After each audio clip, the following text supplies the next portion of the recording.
Trainees, आज हम हाजिर हुए हैं इंतहाई एक्साइटिंग टॉपिक के साथ जिसका नाम है golden ratio. Golden ratio graphic design में बहुत ही इंपॉर्टेंस रखता है और आज हम डिस्कस करेंगे कि इसकी इंपॉर्टेंस क्या है और गोल्डन रेशियो को हम ग्राफिक डिज़ाइन में यूज़ कैसे कर सकते हैं। तो सबसे पहले मैं एक्सप्लेन करूंगा कि what is golden ratio. Golden ratio also known as golden section, golden mean और divine proportion in mathematics. So आप इस इमेज में देख सकते हैं और हम इसको थोड़ा ऑब्जर्व करते हैं कि गोल्डन जो प्रोपोर्शन है या जो डिवाइन प्रोपोर्शन है वो विजुअली कैसे लगता है।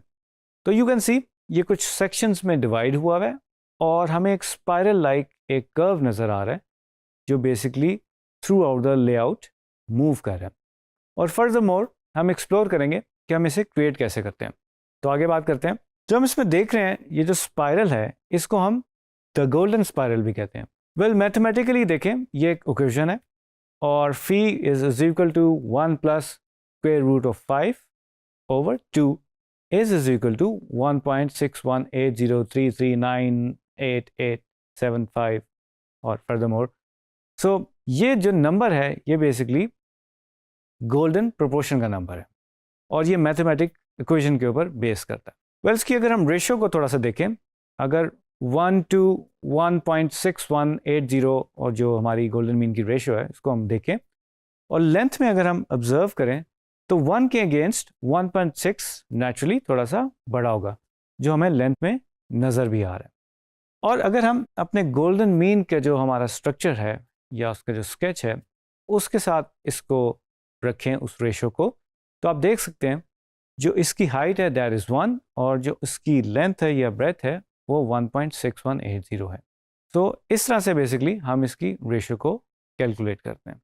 वेल जो गोल्डन रेशियो है वो बहुत ज़्यादा कनेक्टेड है फिबोनाची सीक्वेंस के साथ और फिबोनाची सीक्वेंस के नंबर्स आप देख रहे हैं 0 1 1 2 3 5 8 13 21 34 and the numbers goes on.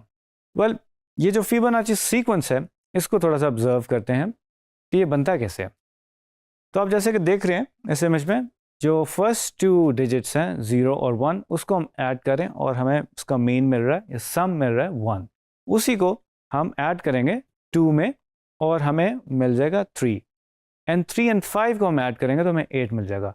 तो ये फिबोनाची सीक्वेंस है। अब बात ये है कि फिबोनाची सीक्वेंस हमें पता तो चल गया लेकिन इसका हमारे साथ और ग्राफिक डिज़ाइन के साथ ताल्लुक़ क्या है। तो जनाब बड़ा गहरा ताल्लुक़ है। इस इमेज में अगर हम ऑब्ज़र्व करें ये कुछ फ्लावर्स हैं और ये बिल्कुल परफेक्टली फिबोनाची सीक्वेंस की बेसिस के ऊपर क्रिएट हुए हैं।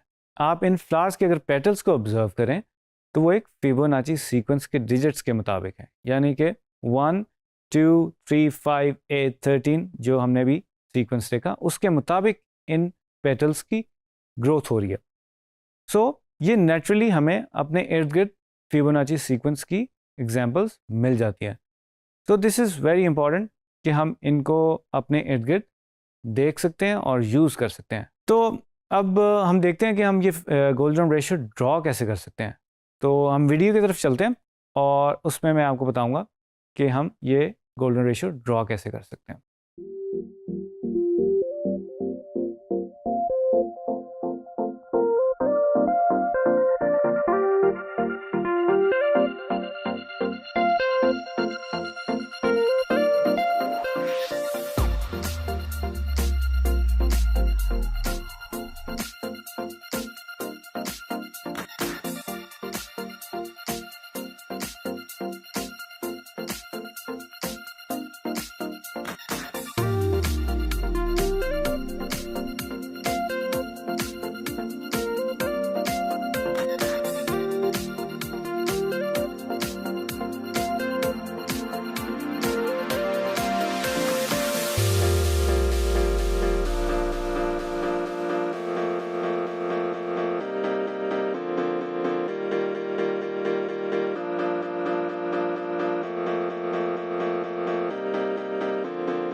तो जैसे कि आपने देखा कि हम गोल्डन रेशियो जो है वो क्रिएट कैसे कर सकते हैं, बहुत ही ईजी है और बड़े ईजी स्टेप्स हैं जिससे हम वो क्रिएट कर सकते हैं. So where we find golden ratio in our daily life. You can see golden ratio in every natural thing if we observe closely. So ये एक एग्जाम्पल है, बड़ी इंपॉर्टेंट एग्जाम्पल इस तरह से है कि ये शेल्स जो हैं वो हमें नज़र आ जाते हैं फ्लावर्स वगैरह में भी, और जो स्नेल्स और इस तरह सी शेल्स होते हैं उसमें भी हमें नज़र आ जाते हैं. एंड यू कैन ऑब्जर्व जो हमारा वो स्पायरल कर्व है वो हमें इसमें नज़र आ रहा है. सो नेचुरली जो हमारी गोल्डन रेशियो है उसकी रिप्रेजेंटेशन नेचर में हमें मिल रही है, और उस रिप्रेजेंटेशन को हम अपने बेनिफिट के लिए यूज़ कर सकते हैं ग्राफिक डिज़ाइन में. वेल, इसको ऑब्जर्व करें, इस सेकुलेंट को अगर हम ऑब्जर्व करें तो एक स्पायरल एक मूवमेंट है, और इस की जो मूवमेंट इसलिए इस तरह से क्रिएट की गई है कि जो हमारे पेटल्स निकलते हैं या लीव्स निकलते हैं उनकी ग्रोथ जो है वो इसकी बेस पे होती है. सो इस तरह भी गोल्डन रेशियो जो है वो इम्पॉर्टेंट है.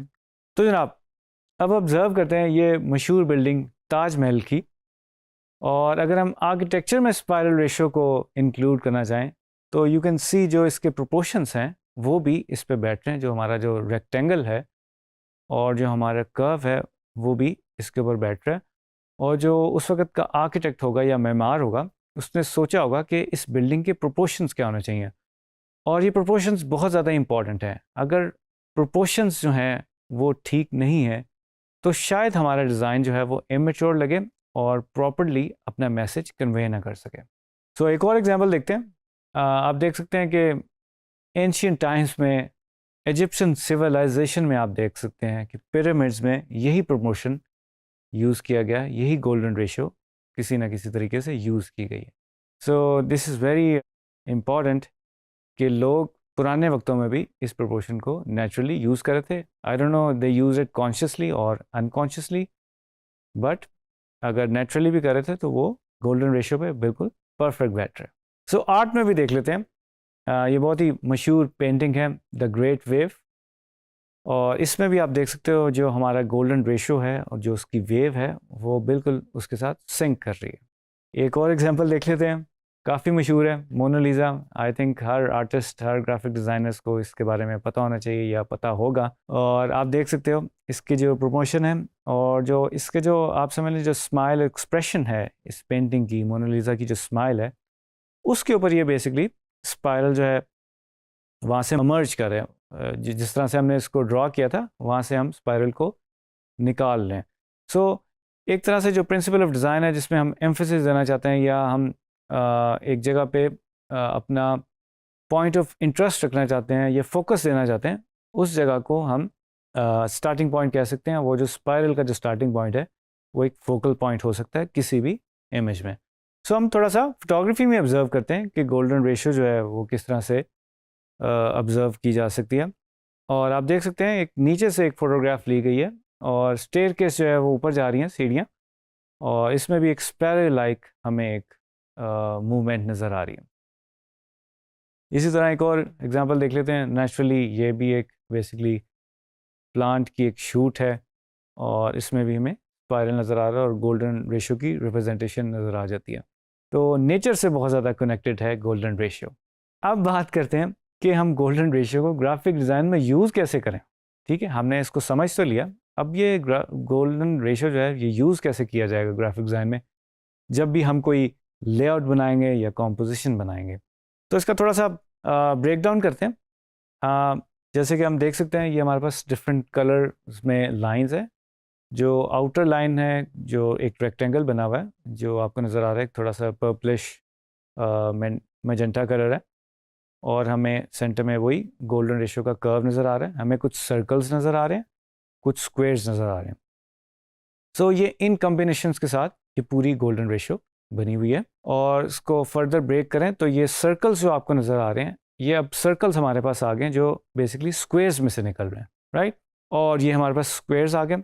और इसमें मैं बताता चलूँ जो हम फिबोनाची सीक्वेंस की बात कर रहे थे वो नंबर्स भी इसके अंदर लेबल किए गए हैं कि जहाँ से हम स्टार्ट किए थे 1 1 2 3 5 8 13 21 34, और ये चलता रहता है. बेसिकली ये इन्फिनिटी मॉडल है. और बेसिकली ये हमें रेक्टेंगल्स मिल जाते हैं जो डिफरेंट कलर्स में लेबल हुए हैं। ओके जनाब, अब हमने इस पूरे स्ट्रक्चर को ब्रेक डाउन कर दिया। Now we have rectangles, squares and circles. अब करूँगा क्या मैं अपने बेनिफिट के लिए या डिज़ाइन क्रिएट करने के लिए, जिस तरह हम ग्रिड्स बनाते हैं या गाइडलाइंस क्रिएट करते हैं, लेट्स से आप कोई ब्रोशर डिज़ाइन कर रहे हैं या पोस्टर डिज़ाइन कर रहे हैं, आप गाइडलाइंस लगाते हैं और पीछे कोई ग्रिड लगाते हैं जिसकी बेसिस के ऊपर आप अपना स्ट्रक्चर बिल्ड करते हैं, आप अपना टेक्स्ट प्लेस करते हैं, आप अपने इमेजेस प्लेस करते हैं, आप अपने कॉल टू एक्शन प्लेस करते हैं। उसी तरह से मैं इस गोल्डन रेशियो को ब्रेक करके अब अपनी लेआउट में यूज़ करना चाहूँगा। ठीक है जी। सो सर्कल्स को मैंने बिल्कुल सेंटर अलाइन कर दिया। सारे सर्कल जितने भी मेरे पास थे जो इस गोल्डन रेशियो में से निकले, उनको मैंने सेंटर अलाइन कर दिया। मैंने रेक्टेंगल्स को भी सेंटर अलाइन कर दिया और स्क्वेयर्स को भी सेंटर अलाइन कर दिया। ठीक है जी। अब मैं क्या कर रहा हूँ, मैं उन सर्कल्स को लेके रेंडमली प्लेस कर रहा हूँ, राइट, एज ए गाइडलाइंस। ठीक है जी। और स्क्वेयर्स को भी मैंने पकड़ा और उसको भी मैंने रेंडमली प्लेस कर दिया, जैसे कोई आर्टिस्ट अपनी पेंटिंग बना रहा होता है। और एब्स्ट्रैक्ट पेंटिंग में भी आपने देखा होगा, एब्स्ट्रैक्टली आप चीज़ों को अरेंज कर रहे होते हो।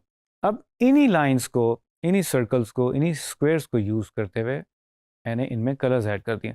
सो नाउ यू कैन सी हम इस तरह से कुछ बिल्ड कर सकते हैं।